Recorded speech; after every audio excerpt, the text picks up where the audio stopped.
Alright, here we go. Doing a quick video for Mr. WC. Uh, Now, I'm supposed to show you again here. This is your motor side, and this is your receiver side. This very top section piece right here is for your PPM input right there.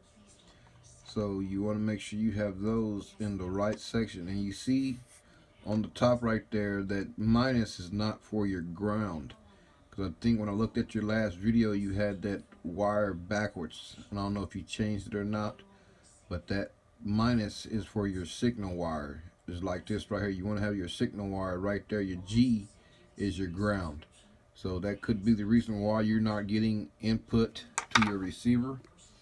But I'm gonna go ahead and show you what I'm going through in Raceflight with this board. Is what I've been having problems with.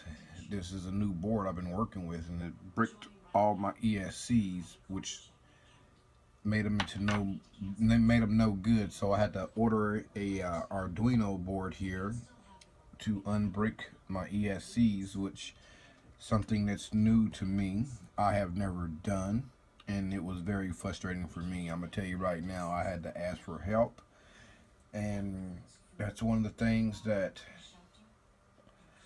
is really crazy, because I do kind of like doing stuff myself. From previous, before, you guys know, I used to ask for a lot of help on everything, didn't try to figure stuff out myself.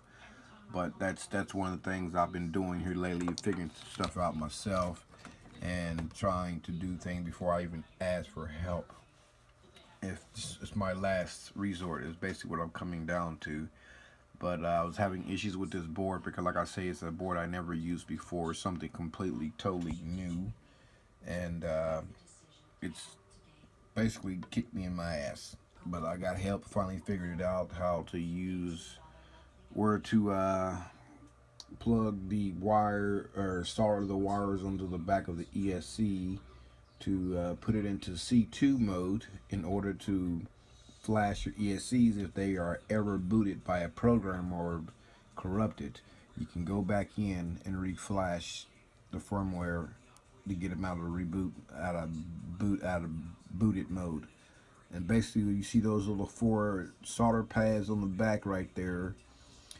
That one right there is your ground. That one right there is a not used. This right here is your power, and that right there is your signal. So that's basically how you do it in order to get your ESCs out of boot mode if they ever get booted. And as you can see, they were XS DYS's, XS 20 amps to new BL Heli S ESCs. But like I say, going through Raceflight, it booted him. It put him in lock mode. So I'm gonna go ahead and connect here and show you guys basically what happened when I went to here.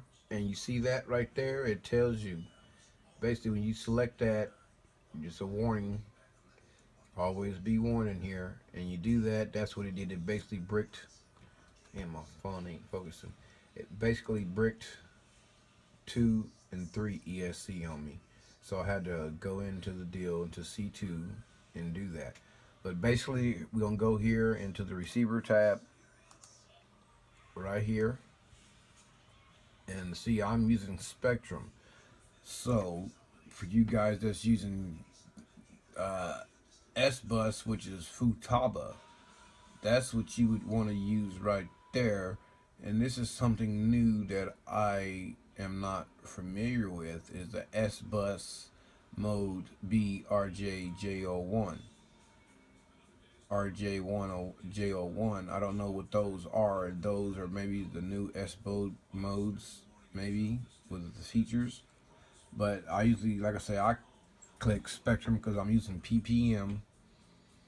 But basically, I'm using, on this, I'm not using PPM because I'm using satellite. So I have to go in and click the one for the satellite. And that's basically what I did, and click my bind button. Excuse me. Once my bind button is clicked, I turn my transmitter on, and it automatically binds to to the satellite. That's what's cool about the satellite. Like I said, I'm used to PPM receivers, guys. This is my first time using a satellite just to run just the straight controllers. But anyway, back to the problem at hand. The receiver channels is here, and as you guys can see, is showing that I am TAR, which is basically spectrum. I'm going to turn on my transmitter here, and I should, well, I'm not going to get any inputs because I don't have the battery plugged in. So hang here with me, guys, while I plug the battery in here, and you will see that I should get input movements on the receiver. Oh, no wonder. I'm on the wrong I'm on the wrong deal.